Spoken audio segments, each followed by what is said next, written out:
Então, gente, falando de significados, falando de sentidos e falando de dicionário, eu trouxe aqui esse versículo do Salmo 23, versículo 1. O Senhor é o meu pastor e nada me faltará. Né? É muito conhecido, é um salmo de Davi. Né? Isso aqui eu vou trazer porque a gente não pode confundir os significados, tá? Porque parece uma coisa óbvia o que eu acabei de falar aqui, tá? Mas eu falei de raízes no início desta aula, falei de raízes, né? Falei dos afixos da raiz e do miscale, que é o padrão, né? Que são as vogais junto com seus afixos, tá? E pode parecer ali incrível, né? Mas também há raízes que são parecidas, porém elas têm significados diferentes, tá? Então, quando a gente fala de dicionário, do uso do dicionário, tá? E da compreensão dos significados do dicionário, nós temos que levar em consideração o contexto e nós temos que entender que mesmo que haja palavras que tenham raízes parecidas, tá? Essas raízes podem ter significados diferentes. Né? Então, o primeiro passo é você realmente retirar os afixos que nós vimos aqui no início da aula. Tá aqui o shoresh, que é a raiz, né? O shoresh é a raiz, está aqui, e o mishkal, que é o padrão. A gente viu lá no nível Bereshit, né? Como eu falei aqui no início da aula. Então temos os prefixos, os sufixos e os infixos, né, que ficam no meio da raiz. Tá? E a gente tem que retirar esses afixos, repetindo, sei que estou sendo repetitivo, tá? Mas a gente precisa retirar e achar a raiz. Tá? Parece bem fácil, não é? Realmente é fácil retirar esses afixos. Tá? E eu estou sendo repetitivo porque é fácil retirar os afixos. Para a gente que vem desde o nível Bereshit, passamos pelo Shemot, né, agora estamos no nível 3, que é o módulo Vaikra. Então a gente já viu aqui os principais dicionários, né, que são os mais confiáveis, né, a gente viu aqui, tá? Viu a ordem alfabética. Então eu não poderia deixar, gente, de dar um exemplo. Esse salmo ele é interessante para esse exemplo, estudar o Salmo 23, 1. Somente esse versículo, né, bem pequenininho em hebraico, porque, veja, é uma coisa simples, mas que ainda traz confusão no seu entendimento. A gente começa a ver pseudos professores de hebraico, aí nas redes sociais, fazendo traduções, dizendo que há um erro na tradução do Salmo 23, que não seria isso, tá? E por quê? Eu estive observando que há uma confusão ali desses pseudos professores, né, por causa da raiz, tá? Porque eles não estão sabendo extrair a raiz, nem verificar que há raízes que são parecidas, mas têm significados diferentes, e não estão sabendo colocar para os seus alunos que o contexto modifica o significado de uma palavra.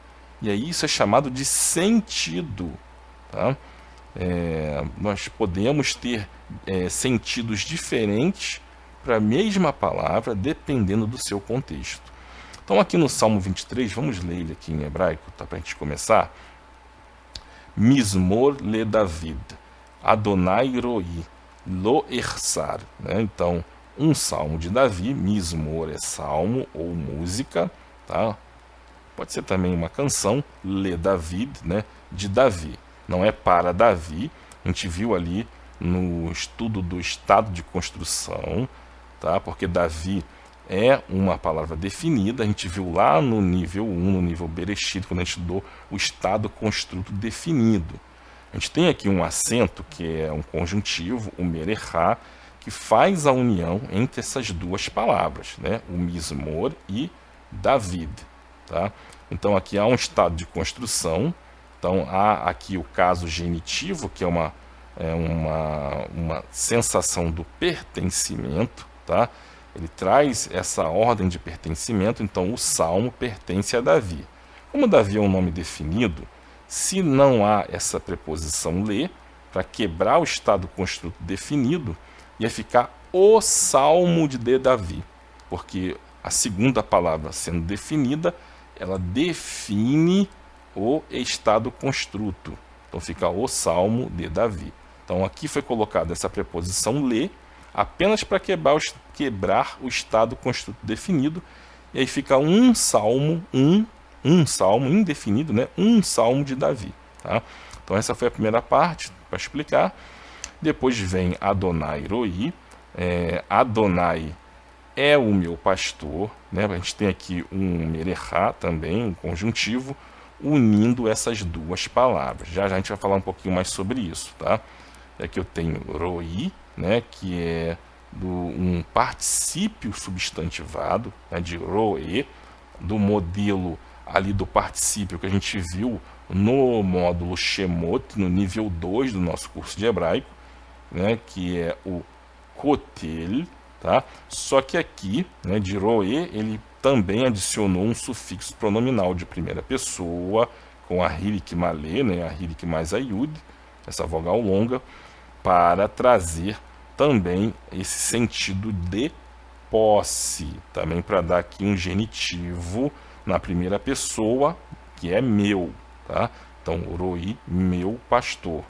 Nós temos aqui uma oração nominal, porque a gente tem uma cláusula predicativa. Esse predicado aqui, ele é um particípio, então está atribuindo, tá? Tem até um sinal conjuntivo aqui, o merechá, que faz essa atribuição. Então, Adonai é o meu pastor. Essa coisa de dizer que o verbo ser não existe no presente em hebraico é errado, é uma falácia. O verbo ser, ele existe sim no presente em hebraico, ele fica subentendido, senão não haveria as diferenças de definição, tá? E não haveria cláusula predicativa, como tem aqui. Nós temos esse predicado que é um particípio. São aspectos gramaticais que fazem com que o verbo de ligação seja subentendido nesta cláusula aqui, tá? Nesse salmo. Então, o verbo de ligação ele é subentendido, e se não fossem esses aspectos gramaticais, não poderíamos subentender aqui o verbo de ligação. Então, Adonai Roi, o Senhor, né? Adonai é o meu pastor, lo ersar, né? Essa partícula lo aqui é de não, é o não em hebraico, e aqui eu tenho uma partícula do iktol, né? Que é o futuro, basicamente falando em hebraico, então que está na primeira pessoa, tá? Ersar é eu terei falta, só que eu tenho uma partícula negativa aqui, né? Antes do verbo, então não terei falta. Então o verbo raçar aqui, ele pode ter também o sentido de ter necessidade, tá? Então aqui, né, esse iktol aqui na primeira pessoa, que a Aleph está representando, a Ani, que é eu. Então, lendo só esse verbo, é eu terei falta ou eu terei necessidade, tá?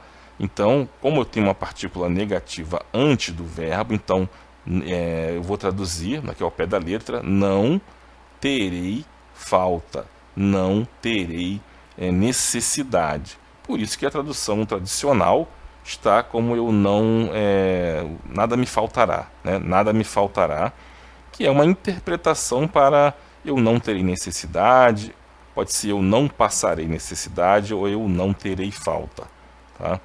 Agora, se for uma verdade absoluta, que eu acredito que é uma verdade absoluta, tá? Pode ser que eu não tenho falta, porque o iktol, tá? O iktol, quando é uma verdade absoluta, tá? O iktol ele é uma forma, uma conjugação verbal que ele perde o aspecto perfeito do verbo. Então, se é uma verdade absoluta, uma ação habitual também, algo que acontecia no passado, no presente e no futuro, uma coisa que é uma ação contínua, o verbo pode ser traduzido no presente, tá? Então aqui eu posso traduzir tanto eu não terei falta ou eu não terei necessidade, como eu não tenho necessidade ou eu não tenho falta, tá? Então cabe aqui os dois tempos verbais, o presente do indicativo e o futuro do presente nessa tradução, tá? Mas vamos aprofundar aqui, gente, porque para usar o dicionário da forma correta e traduzir um verso desse aqui, o Salmo 23, nós temos que levar em consideração a significação das palavras, tá? E o significado das palavras, ele é estudado por um ramo da língua portuguesa, por exemplo, tá? Pode ser também pela língua hebraica, que é a semântica, tá? A parte da gramática que estuda não só o sentido das palavras, como as relações de sentido que essas palavras vão estabelecer entre si, ou seja, relação ali no contexto, tá? Essas relações são de sinonímia, tá? Significados iguais, antonímia, tá? De paronímia ou de homonímia, tá? Então, compreender essas relações é que vai nos proporcionar aí o alargamento do nosso universo semântico, tá? A gente vai ter aí uma maior diversidade vocabular, tá? Adequação a diversos contextos e intenções comunicativas, tá? Nós temos que levar em consideração a semântica, inclusive aqui neste verbo, neste verso aqui do Salmo 23. Está vendo aí traduções dizendo, não, está errada a tradução, não é isso. Vamos ver, tá? Vamos continuar aqui, tá? A polissemia e a monossemia, tá? Então, nós temos que entender dentro da semântica a polissemia e a monossemia, tá? A polissemia indica a capacidade de uma palavra apresentar uma multiplicidade de significados, conforme o contexto frásico em que ocorre, tá? Excelente essa professora, excelente. A monossemia indica que determinadas palavras apresentam apenas um significado. Voltando aqui, tá? Nós temos raízes aqui parecidas com significados diferentes, tá? Vamos terminar aqui para depois eu voltar lá no Salmo 23, tá? Então, o que isso quer dizer? Vamos lá. Um exemplo aqui é a cabeça, tá? Pode ser polissêmica. É uma palavra polissêmica? É. Cabeça pode ser parte do corpo humano ou pode ser líder de um grupo, tá? Então, cabeça, tá? A cabeça pode ser parte do corpo humano ou também eu posso chamar o líder de um grupo do cabeça do grupo. Então aqui é uma palavra polissêmica, tem mais de um significado, tá? Aqui, ó, apresentar multiplicidade de significados conforme o contexto. Então isso que eu falei sobre o uso do dicionário no início da aula, tá? O contexto frásico pode apresentar para uma palavra, pode fazer com que ela apresente multiplicidade de significados, tá? Aí já entra até o sentido. Nós temos também letra, a palavra letra. Olha, pode ser um símbolo de escrita ou pode ser ali um documento que substitui o dinheiro, tá? Aqui é mais do quem é do mercado financeiro que trabalha com letras. Então veja que letra pode ter dois significados, dependendo do contexto. Nós temos palavras monossêmicas, tem apenas um significado, aí não tem jeito, tá? Nós temos, por exemplo, estetoscópio, que é um instrumento médico, o eneágono, que é um polígono com 9 ângulos, tá? Isso aí é uma palavra monossêmica, tá? Que tem apenas um significado mesmo, a gente tem que saber reconhecer. Então, gente, como eu vinha falando, Salmo 23, a tradução, supostos, professores de hebraico, estão fazendo isso aqui, ó. Olha só o que a falta, da academia, de uma pessoa frequentar realmente um curso de língua. Olha o que eles conseguiram fazer, tá? Sem, assim, total desrespeito até a pontuação, tá? Apesar que os textos que eles usam não tem pontuação, né? Eles usam sem os sinais de pontuação. Então, o último que eu vi estava assim: o Senhor, o meu amigo, entre vírgulas, não me faltará. O Salmo 23.1. Dizendo que o Senhor é que não vai faltar. É mais ou menos isso. Aí fica até assim uma coisa bonitinha, né, o Senhor é que não me vai faltar, não são as coisas materiais. Não está levando nem em consideração o contexto, né?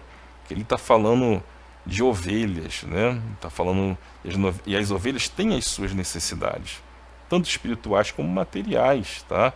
E se a gente for, aqui não é um curso de teologia, é um curso de língua hebraica, né? Mas se a gente for levar em consideração, né, que Deus ele proveu as necessidades para o seu povo no deserto, eles não tiveram falta de nada. Tá? Davi também, o autor do Salmo, tá? Ele também, né, ele no início da sua história ele não era uma pessoa que tinha grandes provisões, né? E por isso ele era pastor de ovelhas e Deus, né, proveu para ele também. Não estou aqui falando nenhuma teologia da prosperidade, não é isso. Não estou falando que ninguém aqui vai ficar rico ou que vai ganhar rios de dinheiro com alguma oferta, alguma coisa desse tipo, não é isso que eu estou falando. Tá? Mas nós temos o cuidado de Deus conosco, sim. Tá? Se for isso que eles estão querendo negar, talvez seja isso, eu não sei, ou estejam tentando combater a teologia da prosperidade, que é uma teologia, ao meu ver, na minha opinião, também não é correta.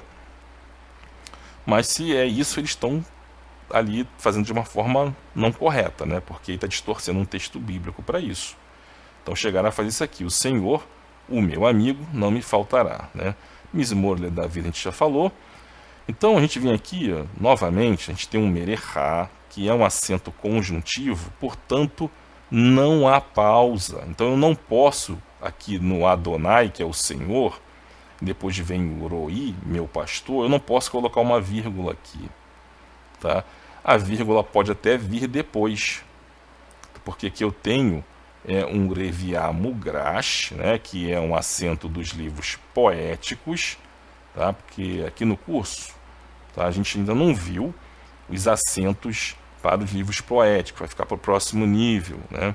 Nível 4, tá? Ali o Bamidbar, nível Bamidbar, a gente vai ver os acentos dos livros poéticos, tá? Porém, a gente já sabe que o Reviá é um acento disjuntivo, né? Então ele causa uma pausa, esse aqui, tá? Aqui tem dois acentos porque esses dois formam o Reviá Mugrash. Então aqui sim, poderia até ter uma vírgula, porque é uma pausa, tá? A gente tem que avaliar isso melhor, mas poderia, em tese, sim, ter essa vírgula aqui depois do pastor, tá?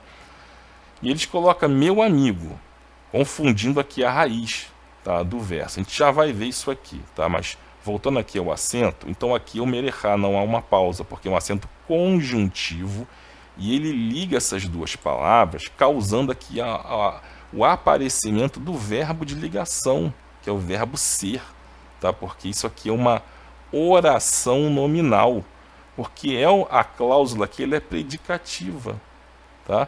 E o predicado aqui, roi, é um particípio, tá? É um roe, que é particípio, né, no modelo do Kotel, que a gente viu lá no módulo Shemot, o nível 2, e esse particípio ele está aqui com um sufixo pronominal, tá, de primeira pessoa, dando posse para o pronome eu, tá? Então fica meu, tá?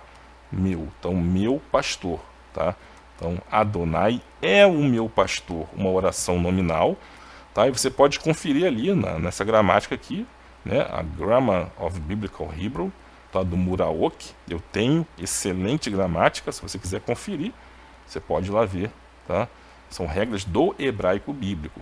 Lo ersar, né, do verbo hassar, a gente já viu aqui que é o iktol. Esse verbo é um verbo estático, né?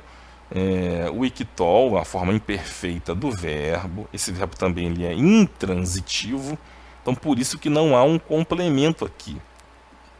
Eu não terei falta, eu não terei necessidade, tá? Aí na tradução na língua portuguesa, o tradutor, né, João Ferreira de Almeida, ele interpretou isso e colocou nada me faltará, tá?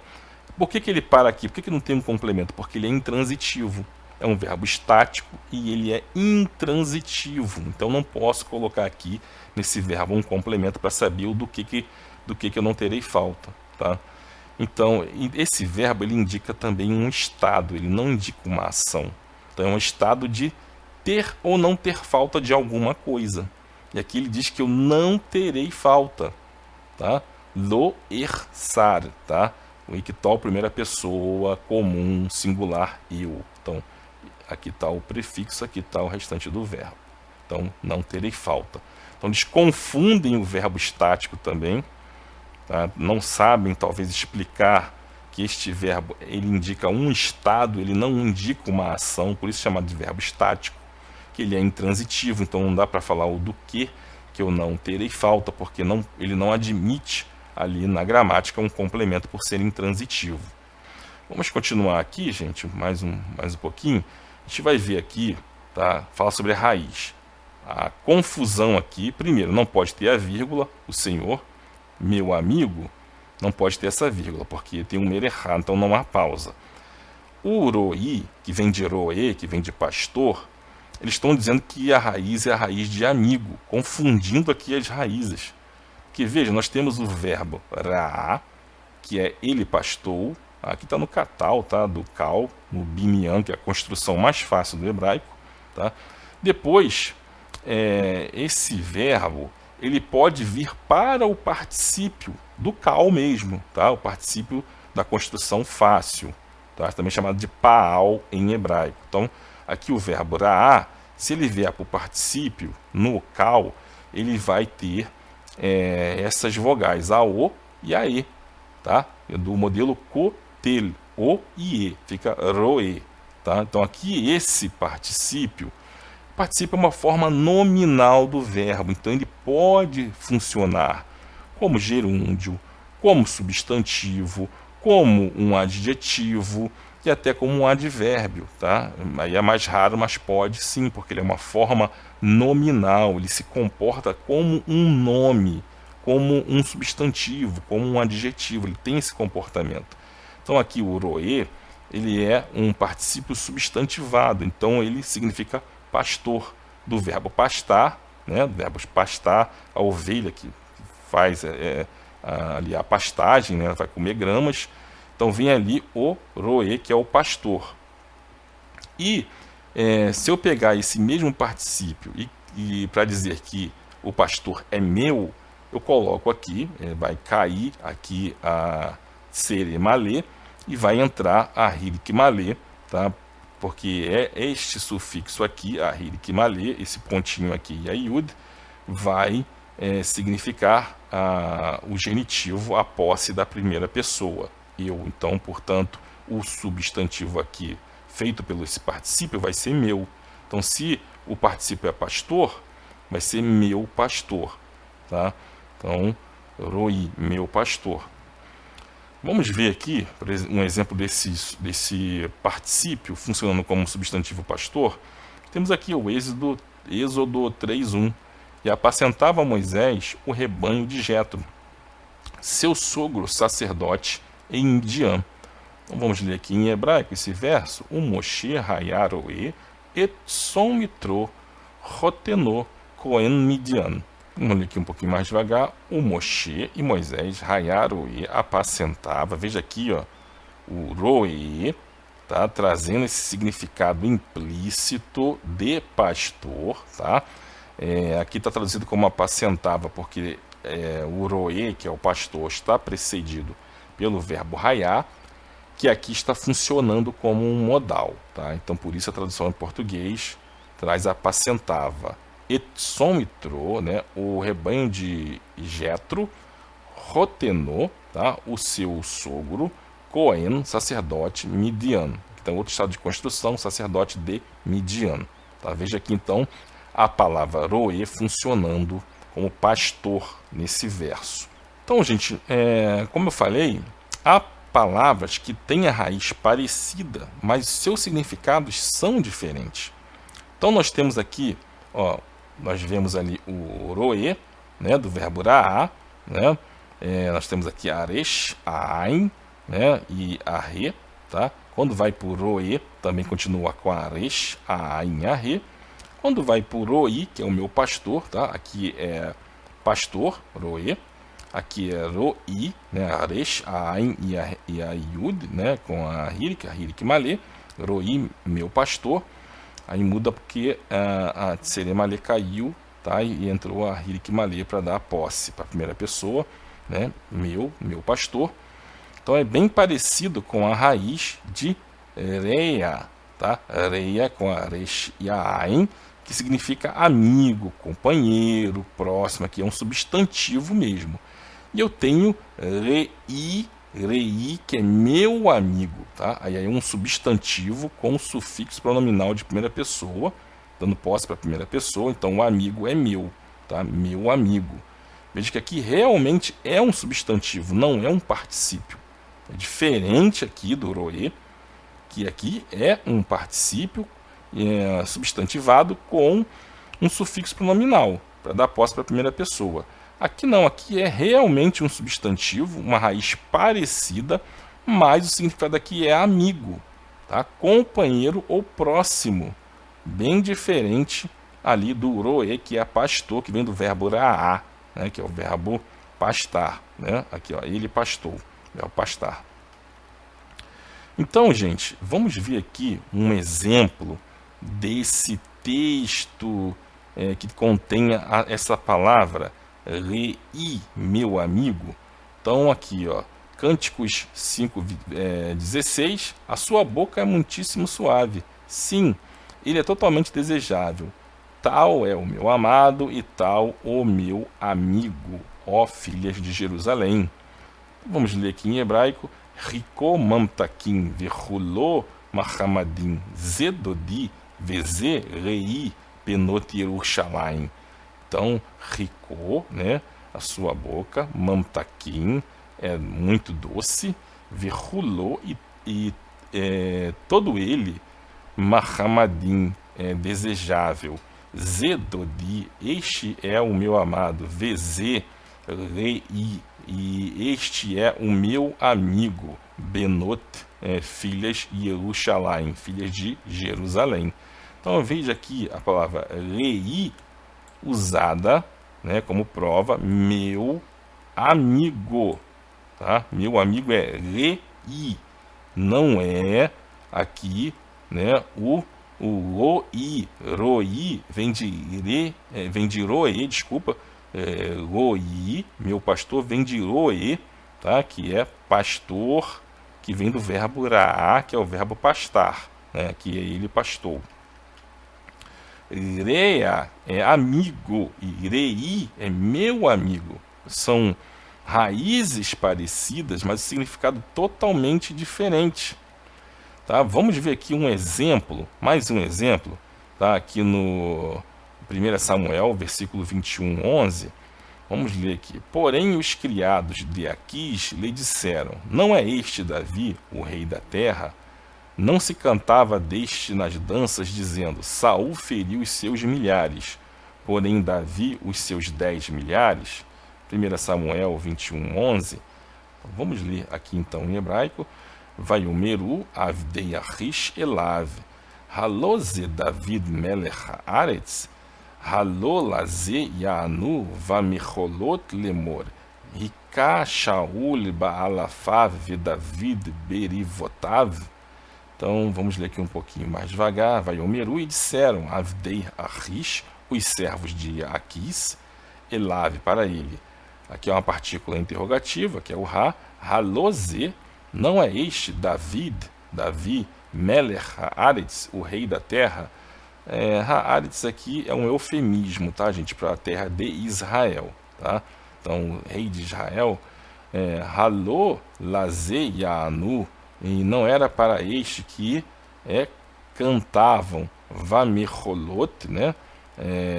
Nas danças, Lemor, dizendo: Ricá feriu Saul, Bam Alafav, os seus milhares, vê David e Davi, Berivotav, né, os seus 10 milhares. Então, o que eu quero destacar aqui é o verbo Yanu, tá? Aqui no Iktol, ele perde o aspecto perfeito, e aqui ele está sendo traduzido como cantava, né? Um pretérito imperfeito, cantava ao que acontecia, né? Mais de uma vez, tá? Então, Yanu, ele vem do verbo aná. Tá? Esse verbo aná, ele significa cantar, mas se escreve da mesma forma, tá? O verbo responder. Então, apesar da raiz ser idêntica ao verbo responder, aqui, neste verso, neste contexto, o significado é cantar. Então, veja, uma raiz idêntica, tá? Uma raiz idêntica do verbo cantar, tá? Também pode significar responder. Então, são raízes muito parecidas, às vezes até idênticas, com significados diferentes, tá? Então, é isso que eu estou explicando aqui. Aqui é até uma raiz parecida apenas, mas significado totalmente diferente, porque Leia é amigo, Lei é meu amigo, tá? E aqui é diferente, é outro verbo, Laá, que é o verbo ele pastou, tá vendo o verbo pastar. Depois eu tenho o particípio substantivado roe, que é pastor mesmo, tá? E roi, que significa meu pastor, tá? Então aqui não é meu amigo, tá? Porque meu amigo não é roi, tá? Não é roi. Meu amigo é rei, rei. Aqui não é isso que está escrito aqui no verso, está escrito roi, tá? A raiz ela é parecida, mas o significado é totalmente diferente.